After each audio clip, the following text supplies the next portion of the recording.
let's go. So you've very kindly displayed on the screen for those watching on YouTube my first choice.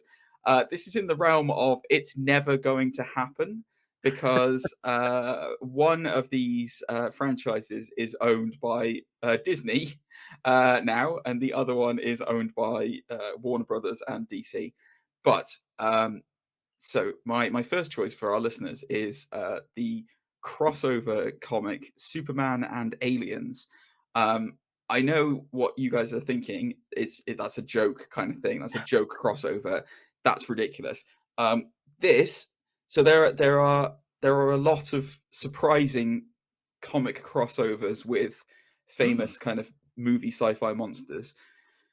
So some of them that I can think of off the top of my head are Superman Aliens, Superman Terminator. There is Batman versus Predator, which is the other one that I almost picked instead of this, but there are some better Batman stories that I wanted to talk about, so we'll go from there with Batman. There's also Green Lantern versus Aliens. I don't know whether you knew that. No, I didn't. It's terrible. It's terrible. It's terrible. So they did actually do a sequel to this, Superman Aliens 2, where Darkseid gets a hold of the Xenomorphs and decides he wants to breed them to be the ultimate killing machine. Superman Aliens 2 is terrible. Okay, 2 is rubbish. This one is really good. And the reason why this is really good, so I'll give you the basic gist of the story. So Superman's been on Earth. He's established as Superman. Everyone knows who he is. As you can see from the picture, he's properly souped. He gets as we all know, his home planet of Krypton is destroyed. He gets a distress signal from a Kryptonian beacon from a city that I forget the name of now. Anyway, it's out. Not Kandor. Kandor he's got in his Fortress of Solitude because he liked keeping them miniaturized for some reason. What a jerk. Anyway, he gets this distress beacon for a Kryptonian city, which is way out in deep space. Now, immediately, when you set something in deep space, the first thing you do is it's brilliant because you immediately take away Superman's powers. Because the whole deal with him is in order for him to have powers, he has to have a yellow sun. Yeah. So Superman borrows a Wayne Tech spaceship and flies off into deep space to find his Kryptonian people. And what he finds is an asteroid chunk, which is a part of Krypton with a city on it that was blown away from the thingamabob. And the meteorite, asteroid, whatever you want to call it, is infected with the what they call it. Yeah, the alien, but I wanted to say the eggs. I can't remember what they're called. I can't remember what those eggs are called. But the xenomorph eggs. Let's just call them xenomorph eggs.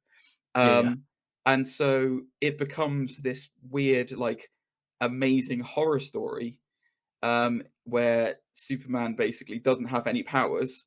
He has his powers at first, but because he's away from the yellow sun, they're draining fast. So in the beginning, like, he's just like slapping them around, and it means nothing to them. But then further and further along, he gets more and more hurt, and like it gets worse and worse. And then he gets face hugged and gets an alien inside him. He meets other Kryptonian survivors there who are obviously in the same condition as him, where they don't have any powers. I think it's one girl. I don't know whether they were related or not. It's kind of a similar vibe to the Supergirl cousin kind of scenario, but not exactly. But basically, it turns into a horror, like, survival story for Superman. Yeah, I guess. Yeah, I wouldn't have used that comparison, but sure. Yeah, like Vin Diesel in Pitch Black. It's that's the greatest analogy ever. Nice one, Zane. And it's just amazing. Like, it's just really good. It's actually really, really good. And it ultimately ends up with him managing to return to his solar system after destroying the asteroid, because there's nobody left alive on it. So he destroys the asteroid, returns home, and then one of the final scenes is, because he's being charged by the sun again, he's able to vomit up the alien that's inside him. No way. So one of the panels you get is Superman doing this big old vom and vomiting out an alien. It's just great, and it's never going to happen because the two franchises are totally different. But as a way to have like an interesting crossover book, I don't know what you've picked. There was a conversation about whether or there was a thought in my head, sorry, about whether I picked Red Sun because Ooh, yeah. that's obviously they've had it in the animated like movie Mhm. version, but that's another amazing Superman story. But this one doesn't get talked about enough for me. The other one that doesn't get talked about enough as well, whilst we're talking about Red Sun, did you know that they did a Superman True Brit No. where he lands in Great Britain, Oh, maybe. I and think so. it's written by John Cleese. Yes, I have heard of that. It's ridiculous. It is ridiculous. My favorite part of that entire book, and I remember it very vividly, is when Superman he starts to get his powers and come into his own whilst he's playing a game of cricket, and he throws the cricket bat so hard, but it slips out of his hand, and he throws it so hard it goes through another person. Right? Doesn't kill them. It doesn't kill them. Right? No. That person then hates Clark Kent so much that he becomes the evil villain, Batman. No, Lord. And he's got the cricket bat through him. So yes, I didn't pick that one anyway. Superman Aliens is what I picked. I think it would have had the potential to be an amazing film. It would have been something slightly different for Superman as well because we've never seen a Superman horror movie. It also would have played into the idea that like Superman is Superman regardless of whether he has his powers or not. And I don't think we've ever really, apart from the Christopher Reeve situation where he became like a weird clone and went on a drinking binge, we've never really seen him like without powers and vulnerable like that. So I think it personally would have been great. But again, it's never going to happen.